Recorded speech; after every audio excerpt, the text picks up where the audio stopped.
एक जंगल में सब परिंदे मिलजुल कर रहते थे। वो एक दूसरे के साथ बहुत प्यार और इत्तेफाक से रहते थे। उसी जंगल में एक टूनी चिड़िया थी। वो वहाँ बिल्कुल अकेली रहती थी। उसके माँ बाप और बहन भाई नहीं थे।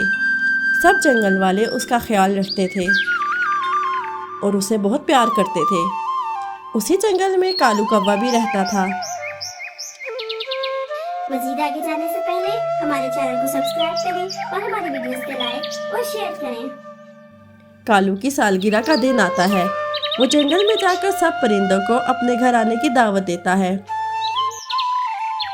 देखो भाइयों, कल मेरी सालगिरह है, तुम सब जरूर आना। फिर कालू कौवा टूनी चिड़िया के पास जाता है। टूनी चिड़िया, कल मेरी सालगिरह है, तुम मेरे घर जरूर आना। ठीक है कालू भैया, मैं आ जाऊंगी। कालू अपनी सालगिरह की तैयारियां कर रहा होता है। वो अपना घर सजाता है, केक का बंदोबस्त भी करता है। उसकी सालगिरह का दिन आ जाता है। सब परिंदे कालू की सालगिरह में आते हैं और तोहफे लेकर आते हैं। टूनी चिड़िया भी कालू कौवे के घर पहुंचती है और उसे कहती है, हैप्पी बर्थडे कालू भैया, ये रहे आपका गिफ्ट। शुक्रिया टूनी चिड़िया। चलो आओ, सब मिलकर केक काटते हैं। सब परिंदे एक जगह जमा हो जाते हैं।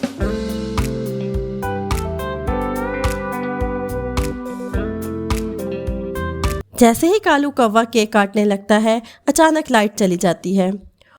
ओहो, ये क्या हुआ? जैसे ही लाइट आती है तो टूनी चिड़िया सारा केक खा चुकी होती है। केक कहाँ गया?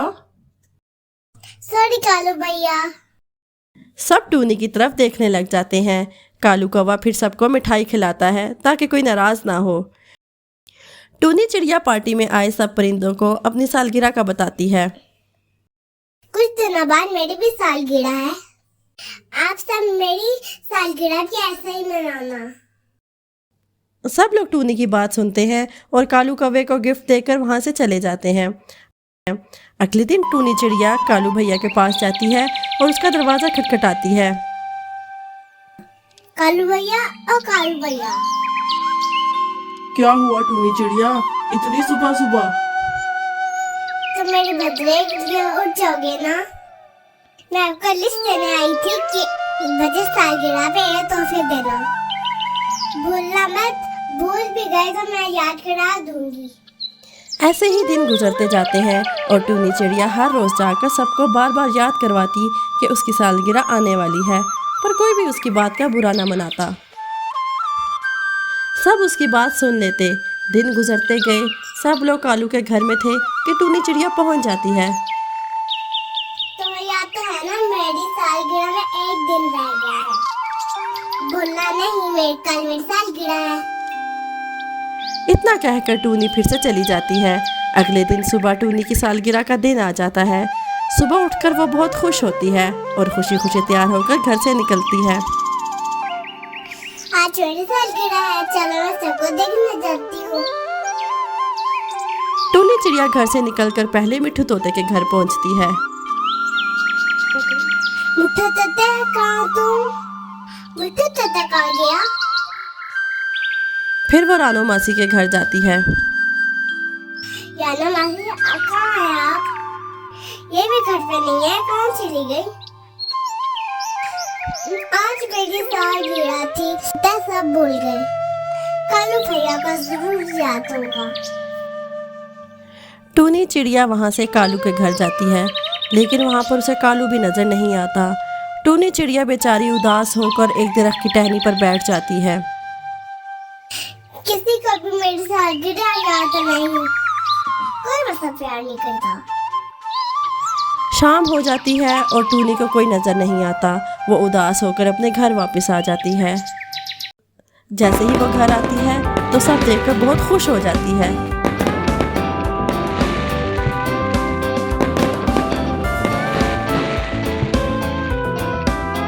Happy birthday to you, happy birthday to you.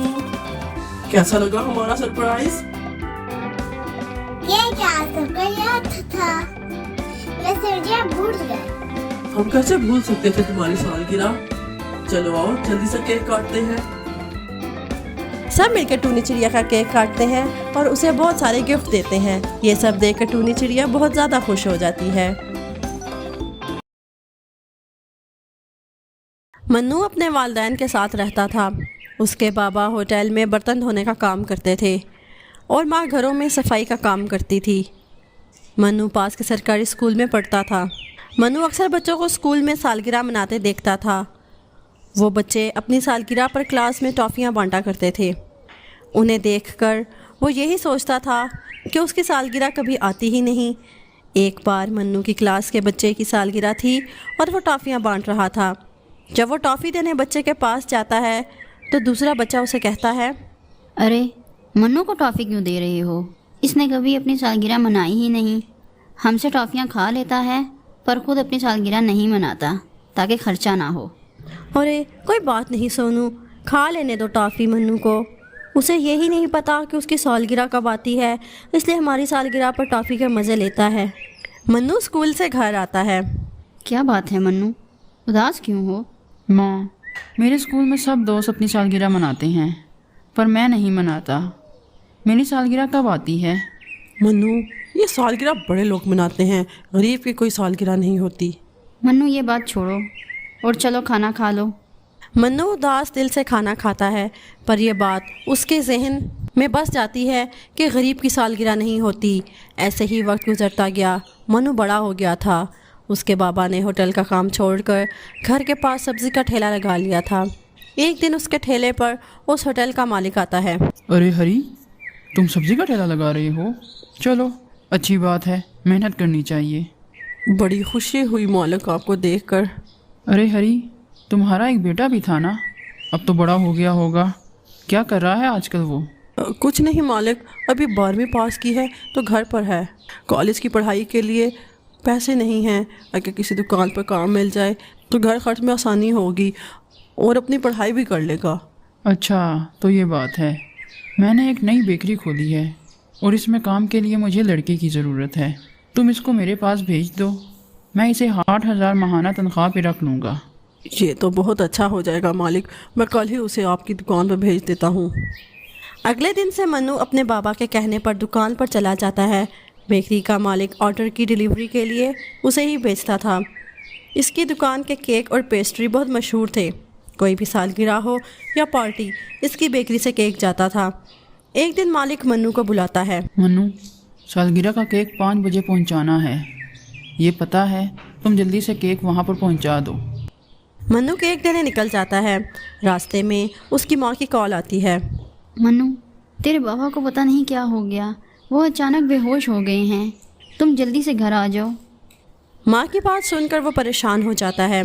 इसने ऑर्डर भी पहुंचाना होता है पर घर जाना भी ज़रूरी था। वो घर के लिए निकला और रास्ते से डॉक्टर को लेता हुआ घर गया। डॉक्टर ने उसका चेकअप किया और कुछ दवाएं लेकर मन्नू को दी और आराम करने का मशवरा दिया। मन्नू ने दवाई बाबा को खिलाई और उन्हें होश आ गया। फिर वो केक लेकर निकला और जल्दी जल्दी उस जगह पहुंचा। वो परेशान होता है कि कहीं लेट ना हो जाए और उसका मालिक उसे नौकरी से ना निकाल दे। ये सब सोच रहा होता है कि मन्नू केक लेकर उनके दरवाजे पर पहुंचता है। जी, आपका केक का ऑर्डर था, मैं केक लेकर आ गया हूँ। आई एम सॉरी, मैं थोड़ा लेट हो गया हूँ। कोई बात नहीं बेटा, मेहमान थोड़ा लेट ही आते हैं। मेरे पोते की सालगिरह है, मैं बेटे को बुलाता हूँ। अरे सोनू बेटा, सालगिरह का केक आ गया है। जी, ये केक लेकर आया हूँ। हैप्पी बर्थडे बेटा। थैंक यू भाई, आप भी अंदर आओ ना। आप केक लेकर आए तो आप भी मेहमान हो ना। हाँ हाँ प्लीज़, अगर बबलू चाहता है तो आप ज़रूर अंदर आएं। सर, मैं पार्टी में कैसे? क्यों नहीं बेटा, आप क्यों नहीं आ सकते? मेरे पोते का मन है तो थोड़ी देर के लिए आ जाओ। भैया, आप मेरी सालगिरह पर केक लाए, मैं आपकी सालगिरह पर केक लाऊंगा। कब आती है आपकी सालगिरह? बेटा, मुझे पता नहीं, मैंने कभी सालगिरह नहीं मनाई। हमेशा यही सुना है कि गरीब की कोई सालगिरह नहीं होती। कोई बात नहीं भैया, मैं कल आपकी सालगिरह मनाऊंगा। पापा दादा, हम कल भैया के घर चलेंगे। हाँ हाँ बेटा, हम ज़रूर चलेंगे। अगले दिन मन्नू बेकरी नहीं जाता। बबलू अपने बाबा और दादा के साथ बेकरी पर जाता है। वो मालिक से एक केक लेते हैं और मनु का पता मालूम करते हैं और वो केक लेकर मनु के घर जाते हैं। मनु उन्हें देखकर हैरान रह जाता है और उन्हें अपने घर वालों से मिलवाता है। भैया, मैं आपके लिए केक लाया हूँ, आप मेरे लिए लाए थे ना? आएँ, आपके बर्थडे का केक काटते हैं। हाँ बेटा, आओ केक काटें। और आज के बाद कभी मत कहना कि आप गरीब हो। दिल से अमीर होना चाहिए तो वो खुद ब खुद ही अमीर हो जाता है। फिर वो सब मिलकर मनु की सालगिरह मनाते हैं। उसके वालिदैन भी खुश होते हैं और मनु भी बहुत खुश होता है। मज़ीद अच्छी स्टोरीज़ के लिए हमारे चैनल को सब्सक्राइब कर दें और साथ दिए गए बेल आइकन को भी प्रेस कर दें ताकि हमारी आने वाली हर नई स्टोरी आप तक सबसे पहले पहुंच सके। और साथ ही साथ हमारी वीडियोस को लाइक और अपने फ्रेंड्स और फैमिली के साथ शेयर कर दें। Thanks for watching.